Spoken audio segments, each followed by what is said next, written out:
I always believed that the scariest stories were just made up to give you a little thrill. That was until last fall, when I decided to take a break from city life and rented a cabin in Hollow Ridge, an abandoned town in the middle of nowhere, USA. The town itself was a relic, left behind by time, rusting street signs, crumbling buildings, and an eerie silence that seemed to cling to everything. I found the cabin through an obscure listing online, boasting it as a secluded getaway for those needing peace and quiet. It sounded perfect. When I arrived, the sun was setting, casting long shadows over the dilapidated structures. My cabin stood at the edge of the town, nestled against a dense forest. It looked quaint enough, with a wraparound porch and smoke-stained windows. I unloaded my car, bringing in my suitcase and groceries for the week. The first night was uneventful. I lit a fire, read a book, and let the sounds of the forest lull me to sleep. But the next day, things began to feel off. The air was thick with a sense of unease, like the town was holding its breath, waiting for something. Exploring the town was a surreal experience. Each step echoed against the empty streets. I wandered into what must have been a general store, shelves still lined with dust-covered goods, and a calendar frozen in 1973. There was a chill in the air, and I couldn't shake the feeling that I was being watched. Back at the cabin, I found a small diary tucked away in one of the drawers.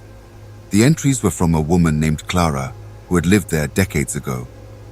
Her writing started cheerful, but grew increasingly frantic. The last entry sent shivers down my spine. "He watches me from the woods. I can't leave. He won't let me." That night, I couldn't sleep. Every creak and groan of the old cabin felt like footsteps. Around midnight, I heard it. A soft, persistent knocking on the front door. My heart pounded in my chest.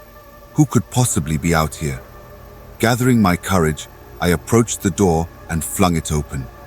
No one was there, just the dark, empty porch and the whispering trees. I locked the door and tried to convince myself it was just my imagination. But then, I heard it again, this time coming from the back of the cabin. I grabbed a flashlight and cautiously stepped out onto the back porch. The beam of light cut through the darkness, revealing nothing but the dense wall of trees.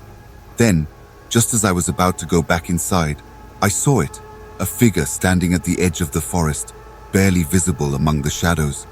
"Who's there?" I called out, my voice trembling. The figure didn't move, didn't respond. It just stood there, watching. I stumbled back inside, slamming the door shut and locking it. My mind raced. Clara's diary flashed in my head. Was this the same thing she saw? I didn't sleep that night. Every shadow seemed to stretch and twist, and every sound was magnified by my fear.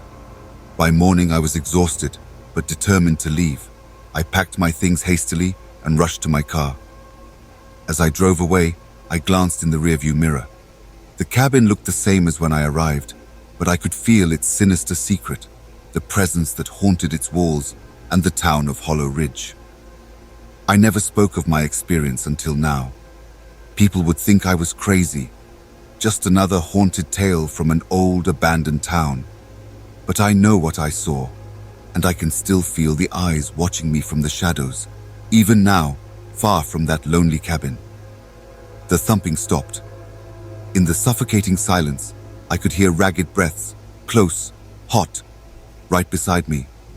A guttural voice, like gravel grinding together, rasped, "Welcome home, child. Neither land needs another soul." Terror choked me. I didn't scream, I didn't breathe. I just huddled there in the dark with the dead and whatever else lurked in the abandoned town of Neitherland, praying for a dawn that might never come.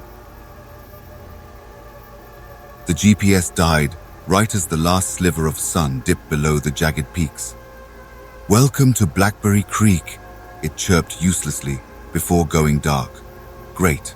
Stuck in the middle of nowhere, with a storm brewing and a cabin that looked like it belonged in a horror movie. It wasn't a complete wreck, just neglected.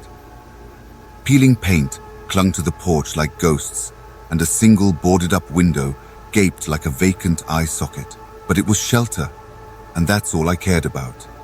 picking at the boarded window with the rusty crowbar I found in the bed of my truck. A sense of unease prickled my skin. Inside, everything was shrouded in dust. Broken furniture sat askew like the remnants of a hasty escape. A single faded picture frame lay on the floor, the glass shattered, the picture itself missing. A shiver ran down my spine. Why would someone leave so quickly? As twilight bled into darkness, the wind picked up, moaning like a restless spirit. The cabin creaked and groaned in response, a symphony of unsettling sounds. I built a fire in the rusty fireplace, the flames casting flickering shadows that danced across the warped walls. Suddenly, a rhythmic scratching came from the boarded-up window. It was faint at first, then grew louder, more insistent. Panic clawed at my throat. There was no way anything alive could be making that sound. Grabbing a heavy poker from the fireplace, I cautiously approached the window. My heart hammered against my ribs like a trapped bird. With a deep breath, I ripped off the board. A gnarled, claw-like hand, impossibly long and pale, scraped against the remaining boards. It was followed by a grotesque face pressed against the opening.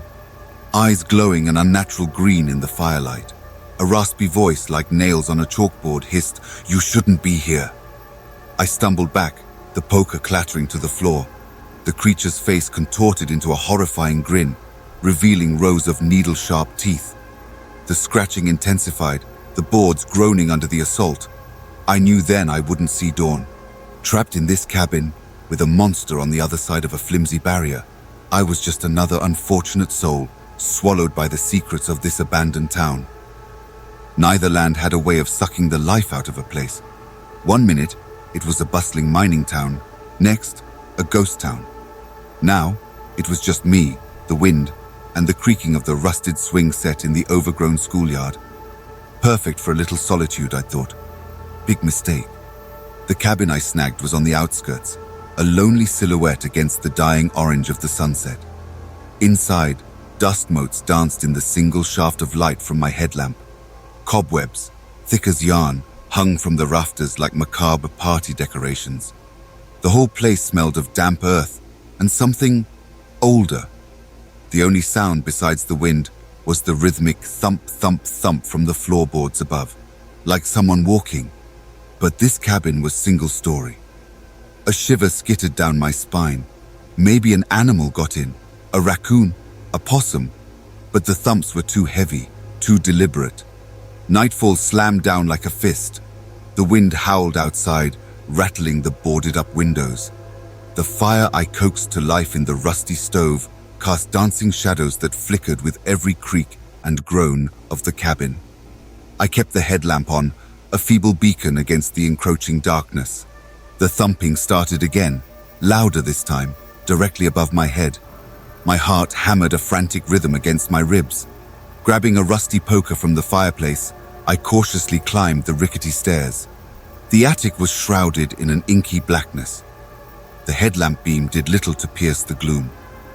The floorboards here were rotten, spongy underfoot. Every step sent up a plume of dust that danced in the light. Then, with a sickening crunch, the floorboard directly in front of me gave way. I plummeted, landing hard on something soft and yielding. A scream caught in my throat as a skeletal hand, cold and bone-dry, brushed against my cheek. Scrambling back, my headlamp flickered and died, plunging me into total darkness.